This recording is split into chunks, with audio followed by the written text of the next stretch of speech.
Վերջին տարիներին Արցախյան ֆլորայում մի շարք նորեկներ վերաբնակեցվեցին։ Նրանց շարքից ամենաառեղծվածայինն ու գուցե ամենահեռանկարայինը այս երկարավուն տերևներով առաջին հայացքից նանա հիշեցնող խոտաբույսն է։ Աշխարհում այն հայտնի է ստևիա անվանվամբ, հայկական իրականության մեջ արժանացել է հայկական մեղրախոտ կոչմանը։ Այս բույսը բնական միջոց է բազմաթիվ հիվանդությունների համար։ Շատ երկրներում այն մշակվում է տասնամյակներ ի վեր եւ լայնորեն կիրառվում է դեղագործության բնագավառում։ Արցախում հայտնվել է անհամեմատ ավելի ուշ, սակայն դրանից այս բույսը իրեն բնավված չի զգում։ Ինքը հողին եւ կլիմային է հարմարվել ֆերմերները բույսին։ Բարդածաղկավորների ընտանիքին պատկանող այս բուսատեսակի արցախյան հողի ու կլիմայի հետ մտերմությունը սկսվեց 4 տարի առաջ։ Առաջին 3 տարին փորձարարական նպատակով աճեցվում էր Ասկերանի շրջանում 200-400 մետր քառակուսի հողակտորի վրա։ Բերքատվության մակարդակը բարելավելու նպատակով շարունակվում են ամենաօպտիմալ տարածքի փնտրտուքները։ Այս տարի Մարտակերտի շրջանի Նորագեստան գյուղի տարածքում է փորձադաշտ ձևավորվել։ Սացիլները հողին հանձնվեցին ապրիլին։ Հնարավոր է ավելի շուտ տնկել մարտ ամսում։ Պրոստը եղանակը անձևային պատճառով գալա ապրիլ ամիս։ Ինչպես եւ բանջարաբոստանային կուլտուրաներից շատերի դեպքում, ստևիայի դեպքում եւս նախքան սացիլները դաշտ բերելը տարածք մանրամասն նախապատրաստվել է, մշակվել, ակոսավորվել ու ոռոգվել։ Հետագայում էլ հաճախակի ոռոգումը պարտադիր պայման է։ Խնամքը հիմնականում մեկ, բայց գրեթե ամեն օր կրկնվող գործողություն է պահանջում՝ խախան։ Հարևանությամբ հաճախակի են մոլախոտեր ծնվում, նրանք եւս մեղրախոտի պես խոնավասեր են։ Խաչնակետից ինքնահոս եկող ջուրն էլ նրանց զարգացման համար պայմաններ է ապահովում։ Որոմաշ ջուրն խլալ տալիս։ Հայկական մեղրախոտը նաև արևի նկատմամբ է զգայուն։ Մեղմ կլիման է նախընտրում, այնպես որ երբ եղանակները սպասվածից ավելի են տաքանում, մեղրախոտ մշակողները ստիպված են լրացուցիչ միջոցներ ձեռնարկել։ Սրսկիչ ապարատների ավը ջրամկտան, որպեսզի արևին դեմ գնա։ Սրսկիչները միայն այդ նպատակով են այստեղ օգտագործվում։ Քաղցրահամ բույսը շատ նրբազգաց է, չի ընդունում ոչ պարարտանյութ, ոչ հերբեցիդ։ Խնամողներն էլ համակերպվել են այդ քմայաճուքի հետ։ Ազոտա, կալիումա, ես вещи մեն կարում չեմ սեսանտամ։ Ընթուփ կոլորոդյան բզեզան երանքը կարում չեմ ես իրան ճարպիչիմ ճարում փիչու բույս չուրան։ 100%-անոց էկոլոգիապես անաղարտ արտադրանք ստանում են հենց տեղում։ Թփերի կատարներին հայտնված փոքրիկ սպիտակ ծաղիկները հուշում են, վեգետացիոն շրջանը վերջնական փուլում է, պետք է սկսել բերքավաքը։ Բույսը արմատախիլ չեն անում, այն բազմամյա է։ Արմատակալները ձմեռնամոտին հողից հանում եւ հատուկ տեղերում պահում են մինչեւ գարուն։ Ուղղակի ցողունի ստորին հատվածից 5 սանտիմետր վերև կտրում են զգուշությամբ, միշտ հիշելով մշակաբույսի նուրբ լինելը։ Որպեսզի որակական արժեք չտուժվի եւ խոտը չսևանա, կտրելուց հետո 2 ժամվա ընթացքում տերևահան են անում։ Միմին տերևներով փոկում մի հատ հող տեղ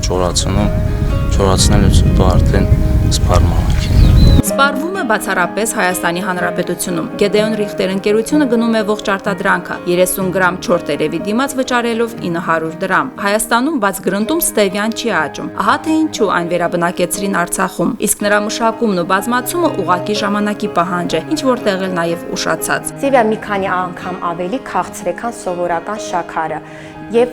էնդոկրինոլոգիայում ինքը կիրառվում է որպես շաքարի բնական փոխարինիչ։ Հարավային եւ կենտրոնական Ամերիկայում առաջին անգամ հայտնաբերված այս բույսի հնարավորությունները դեղագործության, բժշկության եւ սննդի արդյունաբերության ոլորտներում սկսեցին օգտագործել դեռևս 19-րդ դարում։ Առաջ քաշվեցին տարբեր հակասական կարծիքներ։ Մեղրախոտի տարածումը խանգարում էր շաքարային մագնատների գործունեությանը, բայց ի վերջո նրանք էլ տեղի տվեցին այս գրեթե 0 կալորիականությամբ ոչ թե գլյուկոզա, այլ գլյուկոզիդ պարունակող բույսի առավելություններին։ Գլյուկոզիդները ի տարբերություն իր մոլեկուլյար կառուցվածքով սովորական գլյուկոզայի կազմված է 2 կոմպոնենտից՝ ածխաջրատային, որը հիմնականում ներկայացված է գլյուկոզայով, եւ ոչ ածխաջրատային, որը ագլիկոնն է։ Հենց ագլիկոնով էլ պայմանավորված է տվյալ խոտաբույսի թերապևտիկ ազդեցությունը։ Բազմաբնույթ հետազոտությունների արդյունքում 2006 թվականին Առողջապահության համաշխարհային կազմակերպությունը ստևիան նույն ինքը մեղրախոտը ընդունեց որպես անվնաս օգտակար մշակաբույս եւ թույլատրեց դրա լայն կիրառումը սննդի եւ դեղերի արտադրության մեջ։ Բայց կային նաեւ ավելի ճարպիկները, ովքեր չսպասեցին այդ հեղինակավոր եզրահանգմանը։ Պենտագոնը այն ընդգրկել էր ամերիկյան բանակի սննդակարգում դրանից համարյա 10 տարի առաջ։ Մեր օրերում ստևիան մշակվում այն երկրներում, որտեղ բնակլիմայական պայմանները դա թույլ են տալիս։ Արցախն այդ երջանիկներից է։ Մինչդեռ նույն Արցախում դրա մասին շատ քչերը գիտեն։ Իր ազդեցության աստիճանը շատ ցածր է։